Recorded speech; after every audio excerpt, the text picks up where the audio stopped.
Everyone in the building knew her before they ever knew her name. She was the woman who never smiled, the woman whose heels echoed like warnings down marble corridors, the woman assistants whispered about and helpers feared. One by one, she fired them all: drivers, nannies, secretaries, housekeepers, sometimes within hours, sometimes within days, always without explanation. Not good enough, she'd say flatly, her eyes cold, distant, carrying the weight of a life that had taught her never to rely on anyone. Her name was Evelyn Cross, CEO of Crosswell Holdings, a self-made empire built from nothing but ambition and scars. She believed kindness was weakness, help was temporary, and attachment was dangerous. People called her heartless. What no one knew was that she had learned that cruelty from the world itself. On a rainy Tuesday morning, when the city felt heavier than usual, Evelyn stepped out of her car and nearly collided with a man crouched near the building entrance, struggling with a broken stroller wheel. A small boy stood beside him, holding a lunchbox decorated with faded cartoon stickers. The man looked exhausted, his jacket worn, his hands rough, but his voice, when he spoke to the child, was gentle, steady. "It's okay, buddy. We'll fix it. We always do." Evelyn rolled her eyes, irritated by the delay, already preparing the sharp words she was known for. But before she could speak, the boy slipped on the wet pavement. The man reacted instantly, dropping everything to shield him, taking the fall himself. The child didn't cry. He just hugged his father's neck and whispered, "I'm okay, Papa." Something in that moment, something Evelyn hadn't felt in years, tightened in her chest. Security rushed over, ready to push the man aside, but Evelyn raised a hand. "Wait." Her voice surprised even herself. The man looked up, finally meeting her eyes. There was no fear there. Just tired dignity. "I'm sorry if we're in the way," he said. "I'll move him." Evelyn noticed how he spoke to her the same way he spoke to his son, calm, respectful, without begging. "What happened to the stroller?" she asked. He explained quietly. "Single dad. Wife passed 3 years ago. Couldn't afford a new one yet. He worked 2 jobs. One as a night cleaner in the same building." Evelyn frowned. She owned the building. She'd fired 3 cleaners last month alone. Yet here he stood, still working, still standing, still gentle. Later that day, during a board meeting where executives trembled under her gaze, Evelyn found her thoughts drifting back to the man and his son. She dismissed the meeting early, something she'd never done before, and walked down to the lower floors. There he was, mopping the hallway, humming softly while the boy sat nearby doing homework on the floor. "Why is he here?" Evelyn snapped. "Sir, this isn't allowed." The man stood up immediately. "I'm sorry. I had no sitter today.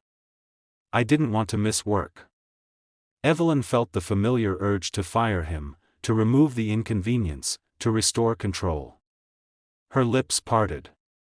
The words were right there. But the boy looked up and smiled at her. "Hi," he said cheerfully. "My dad works very hard." Something broke. Something small, but irreversible. She didn't fire him. Days passed. Then weeks. Evelyn watched him quietly, how he never complained, never arrived late, never asked for favors. When others were dismissed for minor errors, he stayed. One afternoon, a senior executive spilled coffee on Evelyn's documents. She fired him on the spot. The room went silent. Helpers exchanged terrified glances. Later that same day, the single dad returned a folder she'd dropped earlier. "You forgot this," he said simply. "No fear. No flattery. Just honesty." Evelyn stared at him, searching for ulterior motives. There were none. At the company's annual gala, an event filled with glittering elites, Evelyn arrived alone as always. Halfway through the night, chaos erupted when a catering staff member quit mid-shift, followed by another. Whispers spread. She fired them. Again. Suddenly, a small figure appeared near the stage. The single dad's son, wearing a slightly oversized suit, helping his father carry trays to fill the gap. The room watched in disbelief as the man quietly stepped up, helping without being asked, saving the event from embarrassment. When Evelyn noticed, she walked straight toward him. Gasps followed. People braced for another public firing. Instead, in front of everyone, she leaned down and kissed him gently on the cheek. The room froze. "You're the only helper," she said softly, her voice trembling for the first time, "who never tried to take anything from me." The silence shattered into whispers. Cameras flashed. The single dad stood stunned, his son beaming. Evelyn straightened, turned to the crowd, and said something no one expected: "Sometimes, the strongest people are the ones who stay kind even when life is cruel." And if this moment moved something inside you, if you believe. Unraveling like exposed wires, and Isabella turned sharply, anger flashing. "Who authorized this?" And the tech team froze, pale. "Ma'am, it wasn't us." And Daniel spoke again, still calm, still measured. "I did." And the word did echoed louder than a shout. Isabella rising slowly from her chair now, disbelief giving way to irritation. "You expect me to believe you hacked my boardroom system?" And Daniel met her gaze evenly. "No, I expect you to recognize your own investment patterns." And as he spoke, names began appearing on the screen. Companies Isabella had quietly absorbed, assets she had buried under layers of legal insulation, structures only a handful of people on Earth fully understood, and her breath caught, just slightly because no one outside her inner circle was supposed to see that, and she looked back at him now, really looked, the worn jacket no longer enough to explain the man standing there. And for the first time, the room felt different, executives shifting uneasily, sensing something had tilted, and Daniel continued, 5 years ago, you acquired a failing logistics firm through a proxy fund registered overseas. That firm was mine." And the room erupted into murmurs, Isabella's eyes narrowing. "Impossible. That company was insignificant." And Daniel nodded. "It was meant to look that way. After my wife died, I sold control quietly to protect my son. You bought it. You dismantled it. You never checked who built the systems you kept."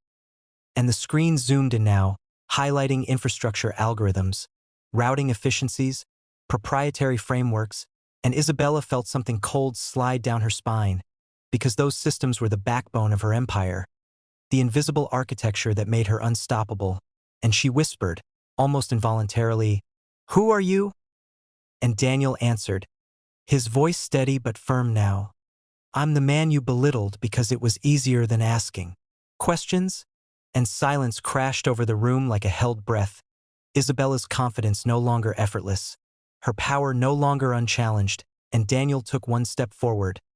Not aggressive, not threatening, just present. "You offered a $5 million marriage deal because you believe alliances are assets?" he said. "I came because you already owe me more than money?" And Isabella felt it then, the shift, the moment the narrative cracked. The instant when a poor single dad stopped being a joke and became a variable she couldn't control, and for the first time in her life, the female billionaire froze, not because she was weak, but because she had finally realized she had underestimated the wrong man, and somewhere beyond the glass walls of that room, a single father's son waited for a future that was about to change forever. And if you're still listening to this story right now, remember, moments like these don't happen by accident. They happen because persistence survives. Humiliation, and if you want to hear what happens next when power meets truth, subscribe to this channel now. The silence that followed Daniel's last words was not empty. It was heavy, the kind that presses against the chest and makes powerful people suddenly aware of their own breathing, and Isabella Vermont, who had built an empire on never showing hesitation, stood utterly still, her fingers gripping the edge of the obsidian table as if grounding herself against a reality she had never prepared for, because humiliation had always belonged to others, never to her. And yet now every executive in the room watched her face for cues. watched the billionaire recalibrate, and she did what she had always done in moments of pressure. She tried to reclaim control, straightening her spine, lifting her chin, her voice cool and calculated as she said, "Even if what you're claiming is true, Mr. Cross, you're still standing in my boardroom." But Daniel didn't argue, didn't raise his voice, didn't need to, because truth didn't require volume, and he replied evenly, "And yet you're the one who just lost leverage." And something in his certainty unsettled her far more than anger ever could, because anger was predictable, but certainty without aggression was dangerous, and she gestured sharply toward the screen, "Turn it off." But the data didn't disappear, instead branching outward, subsidiaries, offshore accounts, intellectual property flows, each connection lighting up like exposed nerves, and one of her senior advisors swallowed hard before speaking. "Ms. Veermont, these systems, they're older than our current architecture." And Daniel nodded. "Because I built them before you bought the shell." And Isabella's jaw tightened, memories rearranging themselves too quickly, late-night reports she had skimmed, efficiencies she had taken for granted, profits she had assumed were inevitable, and for the first time, she realized her empire was standing on a foundation she had never inspected, and that foundation belonged to the man she had mocked minutes earlier. She asked quietly now, the edge gone from her voice, "Why didn't you come forward?" And Daniel answered without hesitation, "Because power doesn't listen to truth unless it threatens loss." And the words landed hard, not as an insult, but as a diagnosis, and the room understood something had fundamentally shifted, and Isabella exhaled slowly, then surprised everyone by sitting back down, not in defeat, but in recognition. "You came here for the marriage deal," she said carefully. "What do you want?" And Daniel didn't rush, because men who had been poor learned patience the hard way. "You," he said simply, and the room gasped, Isabella's eyes flashing. "You think this is some kind of revenge fantasy?" And Daniel shook his head. "No, I think this is the most efficient solution." And she laughed once, sharply. "You want to marry me after I humiliated you?" And Daniel met her gaze, unwavering. "You didn't humiliate me. You revealed yourself." And that stung more than any insult, because it was true, and Isabella leaned back, studying him with new eyes now, seeing not a poor single dad, but a strategist who had survived loss without becoming small, and she asked, "And your son?" Because suddenly that detail mattered, and Daniel's voice softened just slightly. "My son deserves a world where his father isn't invisible." And something cracked then, not in the room, but in Isabella herself, because she had built everything to avoid vulnerability, and here stood a man who wore it like armor. And she realized this marriage deal was never about money. It was about alignment, and slowly, deliberately, she said, "If I agree, this isn't a fairy tale." And Daniel nodded. "It's a partnership." And the advisors began whispering urgently, but Isabella raised a hand, silencing them, because for once, she didn't need consensus, she needed clarity. "5 million was the public figure," she said, eyes locked on Daniel, "but what you're asking for is far more expensive." And Daniel answered, "So is underestimating the wrong man." And that was the moment, the exact moment. The billionaire smiled, not cruelly, not dismissively, but with something dangerously close to respect, and she stood, extending her hand. "Then let's renegotiate." And when Daniel took her hand, the room felt it, the symbolic weight of a single dad who had walked in with nothing but truth, now holding the future of an empire. And as contracts were rewritten and power realigned, Isabella realized something terrifying and exhilarating all at once. That she hadn't frozen because she was losing control, she had frozen because she had finally met an equal, and Daniel realized something too. That sometimes survival wasn't enough, sometimes destiny demanded you step back into the world that tried to erase you.